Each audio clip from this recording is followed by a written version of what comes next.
What is going on, lunatics? Guys, a lot going on in the Luna Classic universe. We're going to check out some of there's little pieces of news. When I say there's a lot going on, the broader market has been the predicator right now of what happens. And you know what? Fair enough. But we, Luna Classic, the lunatic fringe, I might even say, we're just waiting patiently for that big move, and that big move is coming.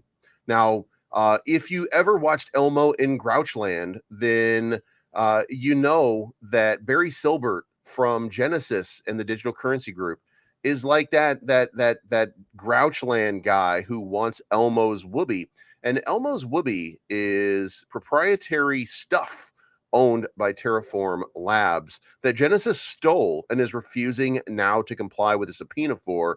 So this is going to end well for Terraform Labs. This is going to end poorly for Barry Silbert, who of course should be played by Mandy Patinkin in whatever Elmo in Grouchland, Barry in Gooberland, whatever. I don't know what it's going to be, but this criminal cuck is just horrible. Cointelegraph lied to you. He owns Cointelegraph, lied to you about a Bitcoin ETF in order to fake pump it. The SEC is coming, brother.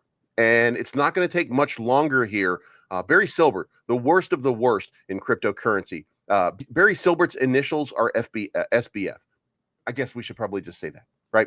Or BSF, Barry Silbert fatty, something like that. I don't know. SBF, yeah, Barry Silbert. Good. Anyway, let's move on. We're gonna go. We're gonna save the TA till the end here. If you like the channel, hit the like, leave a comment, subscribe, do all the good stuff. Make sure you leave a comment though and like the video so that it trends and more people see it. Thank you so much for that. Now, prop 118868 is about to pass. I think that's going to make it, and that's to fulfill prop 11784 by disabling USTC minting via raising the Tobin tax to 100. Not a fan of that, but you know what? It's short-term flipping and stuff like that. Okay, fair enough. I mean, that it creates a penalty for people who are making quick moves, and that's an interesting way of handling it. I don't like rejecting any sort of trader or something like that. That is not what a DAO is meant for, or at least in my opinion, that's not what a DAO is. That's not what crypto is meant for. That's not what any of this is meant for. But if this is passed by the community, then it's our obligation to support it. So that's what we're going to do. And then we have over here another USTC. They're just making stuff up every once in a while. Like, oh, I have this great idea about. So just pay attention to what is going on. Read through these things. Decide for yourself what you think, and then make your vote. Now, LUNCPredator, we're going to give him a shout out one more time here because Air Ray Bees, you know what I mean? If you watch Dazed and Confused, you know what I'm talking about. LUNCPredator's got an array here of lines where he's showing you where the charts are. And I want to say that I think he's missing one of the areas right here of resistance and support, like going across there.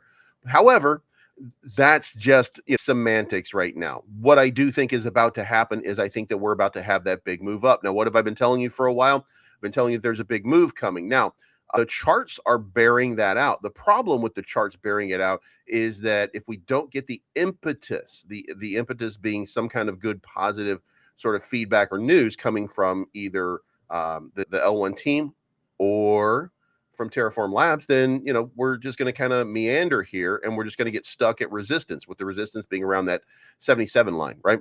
And by the way, when you come over here and check out what I'm doing, it's just about they're going to be about the same levels, right? So shout out to LUNCPredator for doing it again and pointing out right here, if you did not see it, that we have pulled out a cup and handle right now. So we are looking for that move. Again, a real impetus for that would make it parabolic, which we would love to see. It's great for the project. However, we have to go back over here to the Genesis was given 5 days to comply. Genesis at this point has failed to comply. They violated the judge's subpoena. So now I don't know what the next step is. Obviously, there has to be something that compels them to stop stealing. And I want to go back here and I want to stress that what was said was very simple. It was said that Terraform Labs said, you stole our IP. And they also said that they helped Citadel in wrecking Terra. But the important thing right now is they stole the IP. Barry Silbert and the Digital Currency Group said, so what? You're not in business anymore. So they don't have to comply with the subpoena. That's absolute insanity. That's criminal. And that's craziness. So that's what's happening right now. So we're going to move over now to the technical analysis because we don't have an update on what Barry Silbert is doing other than trying to steal from somebody else. Now, Let's refresh the screen a little bit. And as you can see, we're on the 1 hour right now. And I told you guys I expected to have a breakout, right? I expect that there is going to be a giant move and a breakout. Well, we're getting to that area where it's almost inevitable. We're going to start facing some big moves, right? With the next level of resistance right here at 77. And you're going to see it all the way along the line. You're going to see a little bit of resistance over here. You're going to see a little resistance over here, right? First, we got to get there. In order to get there, then we're going to have to break that first big level. That first big level is about 77. So that's what we're going to be looking for in the next couple of days. I'm not going to get too deep into the woods here, but we're going to zoom in here and we're going to look on the, you can see right now, Bollinger Bands are starting to tighten. It looks like that we're in the spot for a breakout, of course. But when you see this right here and you see a lot of moves over the trend line, that trend line is basically your heart line for for a Bollinger Bands. When you see that, then it usually means a downside move, and that was what we got. We got the downside move. So we are watching this very closely. I am looking for something big to break, some news to break, a whole lot, little clarity with Duquan, and I think that we're going to start ripping now. Again, I don't want to say that Duquan is an innocent man. He made mistakes. He was lackluster in his ability to protect the investors. So we have to at least consider that. But we also have to understand that I don't think that he was criminal in what he was doing. So we need to see how this plays out and if it plays out to our advantage. Now, you might be saying to yourself, well, what does Luna or what does Duquan have to do with Lunc? He's not around anymore, bro. He's the one who messed everything up, bro. Well, not exactly. There are a lot of people who respected him. There were a lot of people who followed him. There were a lot of people who really liked that guy. And guess what? If he gets validated and vindicated in any way, then his old project, Terra Luna Classic, is going to the moon. And then when we get a USTC repeg along with it, then that's going to be an absolutely monster ride.